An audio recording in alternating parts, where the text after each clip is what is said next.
بسم اللہ الرحمن الرحیم۔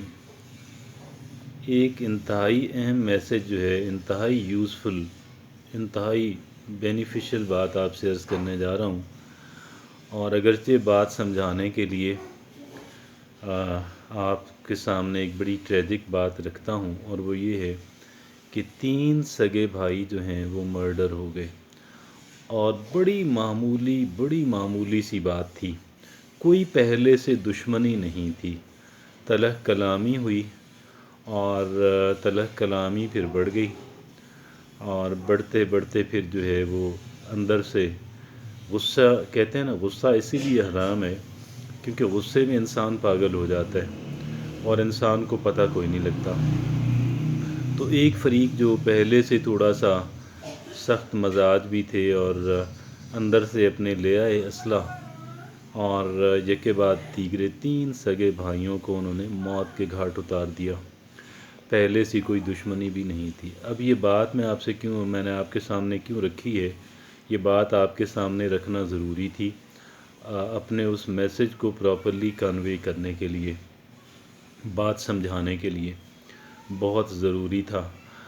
اور وہ ضروری بات یہ ہے، اور وہ بات جو آج کا جو موضوع بحث ہے وہ یہ ہے کہ ہمیشہ اپنا ایٹیچیوڈ پازیٹیو رکھیں، ہمیشہ اپنا ایٹیچیوڈ پازیٹیو رکھیں، لہجہ دھیما رکھیں، الفاظ اچھے رکھیں، پازیٹیو مینٹل ایٹیچیوڈ، اچھے الفاظ، اچھا لہجہ، اور اگر کوئی بات چھوٹی موٹی کر بھی جائے تو آپ اس کو درگزر کریں، اگنور کر دیں۔ اس لیے میں آپ سے یہ بات اگنور کرنے کی بات، آپ سے نظر انداز کرنے کی بات، درگزر کرنے کی بات جو ہے وہ میں آپ سے اس لیے کر رہا ہوں کہ بڑا آدمی ہوتا ہے کہ جو نظر انداز کرتا ہے۔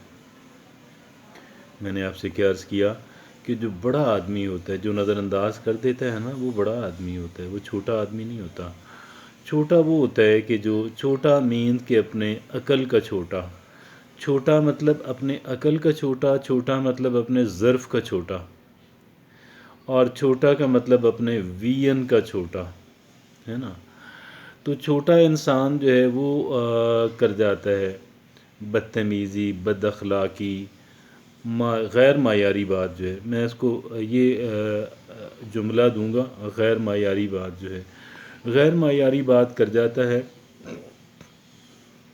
چھوٹا آدمی، غیر معیاری بات کر جاتا ہے غیر معیاری آدمی۔ اگر ایک بندے نے غیر معیاری بات کی ہے تو وہ در حقیقت غیر معیاری سوچ کا، غیر معیاری آدمی ہے، اور چونکہ وہ غیر معیاری سوچ کا اور غیر معیاری آدمی ہے، اس وجہ سے آپ اس کی سطح پہ آنے کی کوشش نہ کریں، آپ اتنا گرنے کی کوشش نہ کریں جتنا وہ انسان گر گیا ہے۔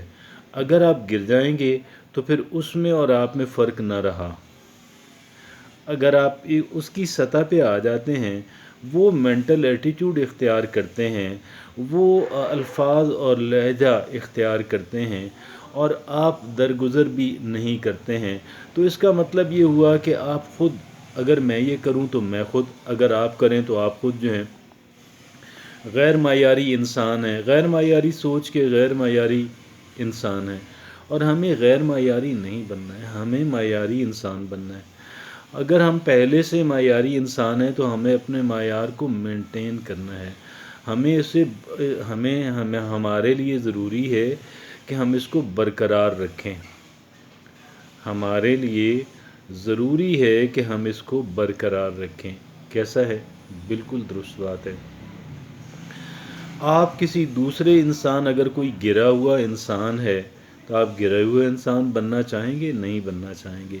اگر ایک انسان گندی جگہ پہ بیٹھا ہوا ہے، کیچڑ میں لت پت ہے، گندگی میں لت پت ہے، آپ کو وہاں گھسیٹنے کی کوشش کرتا ہے، آپ کو گالی گلوچ دیتا ہے، تو آپ اس گندگی کے اندر اتر کے اس بندے سے الجھ پڑیں گے، لڑائی شروع کر دیں گے؟ نہیں کریں گے۔ ایک معیاری سوچ کا مالک انسان جو، اگر ایک انسان مینٹل ہے، اگر ایک انسان کا ذہن کام نہیں کر رہا، اگر ایک انسان کے سینسز کام نہیں کر رہے، تو کیا اس کا مطلب یہ ہوا کہ آپ بھی اپنے سینسز کو داؤ پہ لگا دیں؟ یہ بات درست نہیں ہے۔ ہمارے لیے ضروری ہے، بلکہ انتہائی ضروری ہے کہ ہم اپنے معیار کو قائم رکھیں۔ ہاں، اگر ایک انسان بہتر معیار کا مالک ہے اور بہتر معیار کا مالک ہے، ہم سے زیادہ بہتر سوچ کا، بہتر ظرف کا، بہتر مینٹل ایٹیٹیوڈ کا، بہتر الفاظ کا، بہتر لہجے کا انسان ہے، تو ہمیں اس کی وجہ سے اپنا سٹینڈرڈ ریز کرنے کی کوشش کرنی چاہیے۔ ہمیں اس کی وجہ سے اپنا سٹینڈرڈ ریز کرنے کی، بڑھانے کی، اپنے آپ کو اپ گریڈ کرنے کی، اپنے آپ کو اپلفٹ کرنے کی کوشش کرنی چاہیے۔ لیکن اگر اس کے برعکس اگر ایک انسان گرا ہوا ہے تو ہمیں اس گرے ہوئے انسان کے لیے گرا ہوا انسان بننے کی ضرورت نہیں ہے، اور ہمیں اس کی وجہ سے اپنا کہہ لیں کہ ذہنی سکون بھی برباد کرنے کی ضرورت نہیں ہے۔ ہمیں یہ کام بھی نہیں کرنا ہے، اور ہمیں بہرحال اپنا معیار، ہاں، مزہ تو تب آتا ہے، یہ در حقیقت ہمارا معیار ٹیسٹ کرنے کے ایگزام ہوتے ہیں۔ میں نے کیا عرض کیا؟ میں نے عرض یہ کیا ہے کہ یہ جو کسی بے ظرف انسان، گھٹیا سوچ کے مالک انسان سے جو ڈیل کرنا ہوتا ہے، پالا پڑ جاتا ہے، وہاں سے کوئی گندگی آ جاتی ہے، اگر اس نے گندگی پھینکی ہے تو اس کے ذہن کے اندر گندگی ہے، اور جو ذہن کے اندر ہوتا ہے وہی زبان پہ آتا ہے، وہی ہاتھ پہ آتا ہے۔ تو ذہن کے اندر گندگی کا ہونا تو انسان کا مطلب یہ ہے کہ انسان ایک گندگی کا ٹریڈر ہے۔ کیوں جی؟ اس کا مطلب یہ ہے کہ انسان جو ہے، حضرت انسان گندگی کا ٹریڈر ہے۔ اگر ایک انسان گندگی کا ٹریڈر ہے تو کیا ہم بھی گندگی کے ٹریڈر بننا چاہیں گے؟ نہیں، ہم فریگرنس کے ٹریڈر بننا چاہیں گے، ہم پھولوں کے ٹریڈر بننا چاہیں گے، ہم سونے کے ٹریڈر بننا چاہیں گے، اور یہی ہمارا معیار ہے۔ اللہ رب العزت توفیق دے مجھے اور آپ کو، ہم تمام تر لوگوں کو، کہ ہم معیاری سوچ اپنائیں اور ہم گھٹیا سوچ نہیں اپنائیں۔ جزاک اللہ۔